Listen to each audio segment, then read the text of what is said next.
todos, a todas.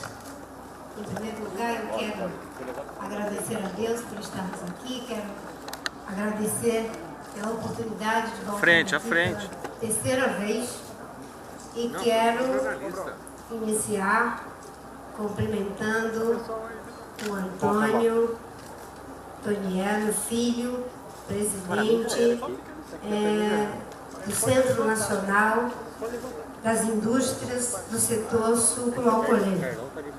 Quero cumprimentar também o Toniello, presidente da Copercan. Quero cumprimentar José Alberto Jimenez, que é o nosso prefeito de Sertãozinho e que teve aqui a oportunidade de nos apresentar, em nome de todos os prefeitos, as demandas da região e nos acolher de forma tão amorosa pela segunda vez. Dr. Bialy, deputado federal pelo PSB. Cumprimentar meu parceiro de plano de governo, meu e de Beto Albuquerque, João Paulo Capobianco. Quero cumprimentar também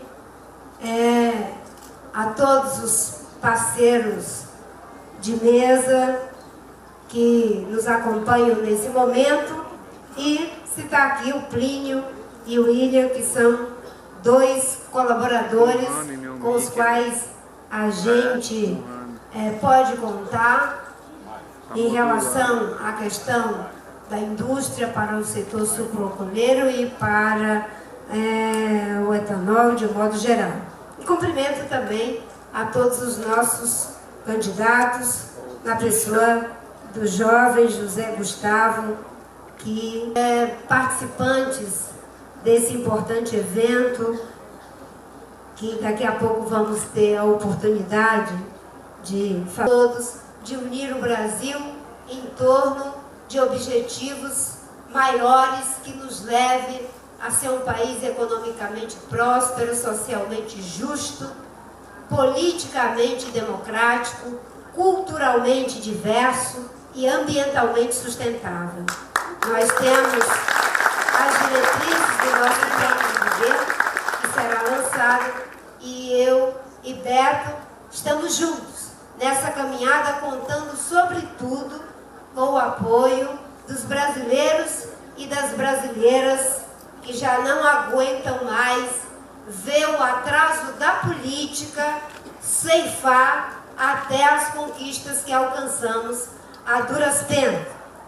Nós estamos aqui para participar de uma exposição que mostra o quanto é importante investir em tecnologia e inovação, a indústria de base, quanto para a indústria dual, que propõe formas de inovação buscando a eficiência e principalmente gerando emprego em um setor que é estratégico em vários aspectos, do aspecto econômico, do aspecto social, mas também do aspecto ambiental, uma vez que é uma fonte de energia limpa, renovável e segura, que nos ajuda a diminuir as emissões de CO2 que estão prejudicando o futuro da vida do planeta. Mas eu queria falar muito rapidamente algumas questões que eu considero fundamental. Nós estamos dando continuidade ao plano que já estava feito, liderado por Eduardo e por mim agora, eu e Beto Albuquerque. Esse plano contou com a participação de cerca de 6.000 pessoas através de uma plataforma da internet. Depois, nós fizemos 5 seminários regionais com a participação de milhares de pessoas. Inúmeros seminários temáticos para aprofundar questões importantes sobre infraestrutura, educação, sobre segurança pública, enfim, os vários temas que diz respeito à vida dos brasileiros, como é o caso da saúde, da mobilidade urbana. É um plano de governo que, eu diria, atende às necessidades e os desafios desse início de século. Uma das coisas muito importantes desse plano é partirmos do princípio de que as coisas boas dos governos anteriores nós vamos manter. Não se pode mais continuar com a velha lógica da oposição pela oposição, que só vê defeitos, mesmo quando os acertos são evidentes. Da mesma maneira que não se pode ter a lógica da situação cega, que só vê virtudes, mesmo quando os erros são evidentes. Eu diria que o governo do PSDB deu uma contribuição importante que o PT teve muita dificuldade e ainda tem de reconhecer. O Plano Real incluído na forma de bens e serviços, oportunidade de vida digna para todos os brasileiros. E os programas de transferência direta de renda ajudaram a corrigir mazelas sociais que precisam ser aprofundadas na forma daquilo que chamamos de inclusão produtiva, para que se saia da dependência das políticas sociais compensadoras, ganhos da sociedade brasileira. É preciso parar de fulanizar as conquistas. No Brasil, nós temos um problema, que é da fulanização das políticas públicas e até mesmo das leis. Por mais que se queira e ache bonito homenagear a Lei Rouanet e tantas outras que merecemos proteger a biodiversidade. Então não vamos fulanizar a lei e não vamos fulanizar as conquistas. O Plano Real, uma conquista da sociedade brasileira. A inclusão social, uma conquista da sociedade brasileira e, portanto, vamos manter. Uma outra coisa, reconhecer conquistas não significa ter uma atitude de complacência com os erros. É preciso que a gente tenha uma disposição para corrigir os erros e encarar os novos desafios. Um erro que não podemos ter nenhum tipo de complacência. Nós temos décadas de tecnologia biológica e metálica, produzindo e fazendo melhoramento para sermos grandes produtores de açúcar, grandes produtores de álcool e dar uma contribuição para limpar a nossa matriz energética e ajudar o mundo no problema grave das mudanças climáticas. As políticas equivocadas do atual governo, que se tivesse feito menos propaganda no governo do presidente Lula e mais governança, hoje não se estaria na situação em que se encontra o setor de produção de álcool no nosso país.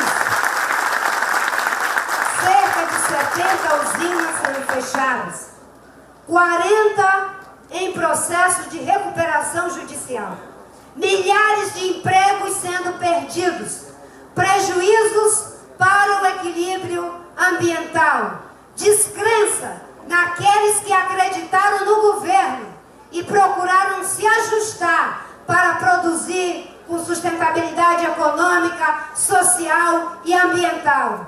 No momento em que a gente chega ao acordo de, usando tecnologia, mecanizando o processo de colheita da cana-de-açúcar da forma mecanizada para evitar a mão de obra em trabalho de penúria e ainda com o esforço de treinar essa mão de obra para que não fique abandonada à sua própria sorte, fazendo o dever de casa. Olha o prêmio que recebe. O prêmio de incentivar uma matriz energética suja que prejudica o setor que acreditou na propaganda que o governo fez. O governo não é para fazer propaganda. O governo é para assumir compromisso, transformá-lo em realidade. realidade, e realidade que requer os investimentos certos, da forma certa, não no caso a caso, no improviso, que não olha as consequências das medidas que toma e depois acontece o que aconteceu com o subsídio que vem sendo dado à gasolina. Eu costumo dizer que o petróleo ainda é um mal necessário. Não temos como não ter essa fonte de energia no mundo. Mas eu gosto muito de uma frase de um diretor do Banco Mundial que disse: o homem saiu da idade da pedra, não foi por falta de pedra, Beto. Foi porque encontrou outras alternativas. Nós temos que sair da idade do petróleo, não é porque falte petróleo, é porque encontraremos e já estamos encontrando outras fontes de suprimento de energia que asseguram o desenvolvimento econômico e social, mas sem prejudicar a proteção e o equilíbrio da vida no planeta. A produção de álcool no Brasil poderia ter se transformado numa commodity. Quando eu era ministra do Meio Ambiente, junto com o Capobianco, com o apoio do Beto, que foi inclusive o meu relator da Lei de Gestão de Florestas Públicas, que hoje ele foi transformado por aqueles que querem nos dividir em ruralista. Eu vou levar ele no PROCON porque ele não tem um palmo de terra. Não tem um palmo de terra. O fato de trabalhar pelo setor não significa que seja um homem do setor. Com todo respeito, poderia ser.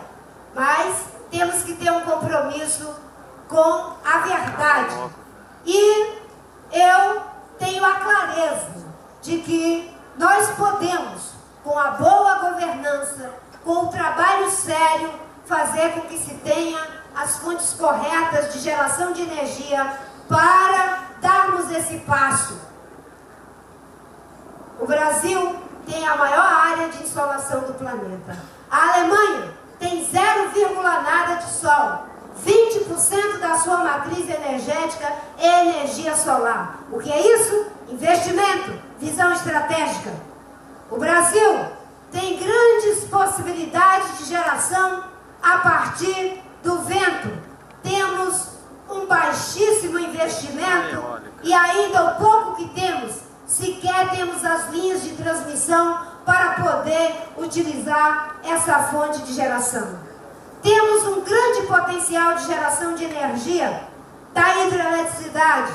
O problema é que há uma dificuldade. A gente não controla o regime de chuvas. A gente, em alguns momentos, os reservatórios baixam e é preciso ter os meios para fazer a compensação, a complementariedade. Vocês, utilizando o bagaço da cana-de-açúcar, a palha da cana-de-açúcar, poderiam produzir energia com a tecnologia que já dispomos, graças aos investimentos que foi feito pela indústria, a um custo muito mais barato do que as termoelétricas.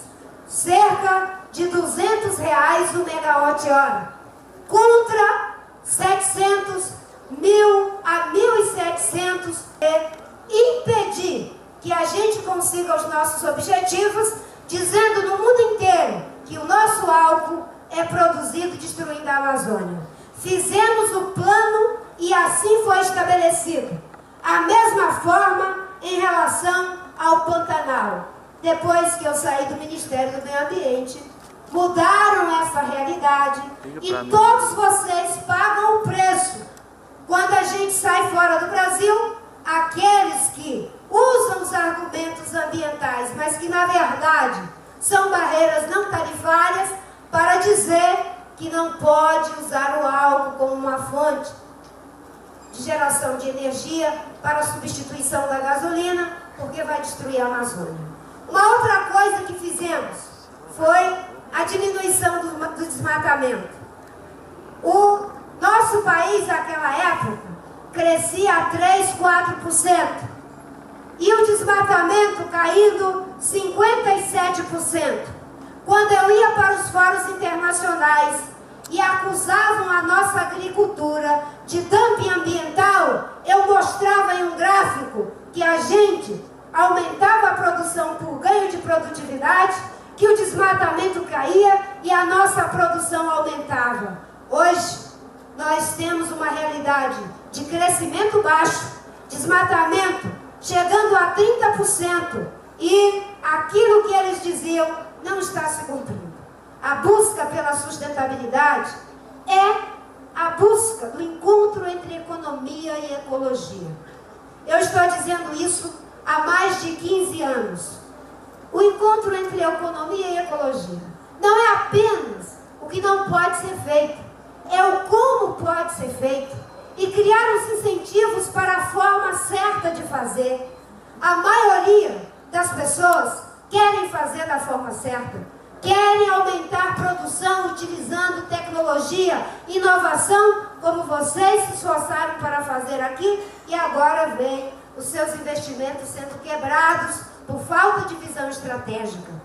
Eu vim aqui para dizer que o meu programa de governo, junto com o Beto, é o programa que quer ver o nosso país crescer, se desenvolver, promover a segurança, a saúde, a educação, mas também fazer os investimentos estratégicos para que tenhamos uma matriz energética limpa, segura, com geração distribuída, uma matriz energética de fontes diversificadas, em que, ao combinarmos todas elas, nós poderemos ser os campeões de uma economia de baixo carbono e usufruir das grandes vantagens. Nosso esforço é de que o setor, sim, será recuperado, até porque vocês fizeram a maior parte do dever de casa, se ajustaram, acreditaram na propaganda do governo. Eu gostaria de ver aqui, não para fazer a propaganda, mas para assumir o compromisso de que essa é uma fonte de geração de energia que deve ser estimulada, deve ser apoiada, incentivada, e merece que os erros que foram praticados sejam corrigidos para que a gente possa ter os resultados que o Brasil precisa. Eu estou nessa jornada, não está sendo fácil, porque ela vem após uma tragédia. Quem era para estar aqui era Eduardo Campos. Eu e Beto nunca nos programamos para esse encontro no lugar em que estamos ocupando agora. Mas estamos fazendo com muito compromisso.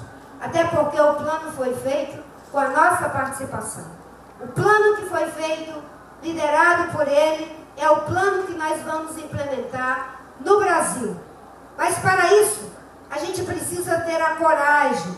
Tem muita gente dizendo aí que o Brasil não é para ser governado pelos amadores do sonho. Os brasileiros terão que fazer uma escolha. Ou aposto no sonho de que a gente possa ter um Estado eficiente, que faz a sua gestão escolhendo os melhores, e não aqueles que são os indicados pelo interesse do partido, desse ou daquele grupo. Ainda que nos partidos tenhamos muitas pessoas boas e capazes, e que com esses pré-requisitos podem sim ocupar cargos públicos. Há uma escolha a ser feita se queremos investir os 10% para a educação, para a saúde e, com isso, melhorar a qualidade de vida dos brasileiros, com a escola de tempo integral, para que os nossos filhos tenham uma escola que lhe dê um futuro para viver com dignidade. Uma escolha a ser feita. Vamos ser a potência agrícola que nós somos? Vamos continuar sendo, aumentando produção por ganho de produtividade, ou vamos reivindicar que isso seja feito por expansão predatória da fronteira agrícola?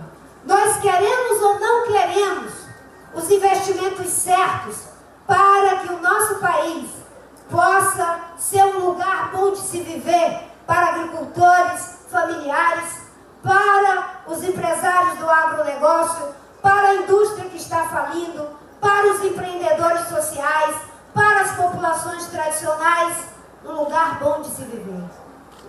Essa é uma escolha que tem que ser feita entre os que têm esse sonho amador de ver o Brasil eficiente e unido em torno desses objetivos.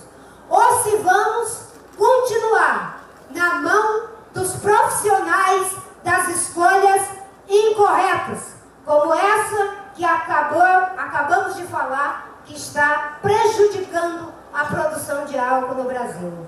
Eu ouvi, para finalizar, muitas vezes, pessoas que tentavam desqualificar o Lula, de que o Lula não era um gerente e de que, portanto, não poderia ser presidente do Brasil.